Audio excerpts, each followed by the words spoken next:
તરફ રાજકોટના ગોંડલ માર્કેટ યાર્ડમાં જ્યાં 2 દિવસ બાદ ફરી ડુંગળીની હરાજી શરૂ કરવામાં આવી। સરકાર દ્વારા ઓચિંતી ડુંગળીની નિકાસ બંધ કરવામાં આવતા ગોંડલ માર્કેટ યાર્ડમાં ડુંગળીની બજારમાં જ્યાં મોટું ગાબડું પડ્યું હતું। 20 કિલો ડુંગળીના ભાવ 700 થી 800 સુધી આવતા હતા, પરંતુ નિકાસ બંધી બાદ 50% સુધી ડુંગળીના ભાવ ગગડ્યા। ચુસ્ત પોલીસ બંદોબસ્ત વચ્ચે ગોંડલ માર્કેટમાં ડુંગળીની હરાજી શરૂ થઈ।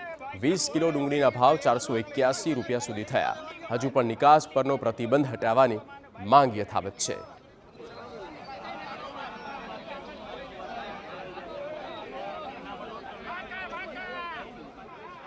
15 દિવસ પહેલા 850 રૂપિયા ભાવ આવતો હતો, 900 રૂપિયા ભાવ આવતો હતો। અત્યારે 300 ને 400 રૂપિયા આવે। હવે 300 રૂપિયા આવે, ક્યાં 850 રૂપિયા, ક્યાં 300 રૂપિયા, કોઈથી ભેરું જ ન થાય। આમ ડુંગળી પકાવવા માટે કેટલી મહેનત, કેટલો ખર્ચ થાય છે? 4 મહિના તો 4.5 મહિના તો મહેનત કરવી પડે છે, એમાં ખર્ચો એટલો થાય છે।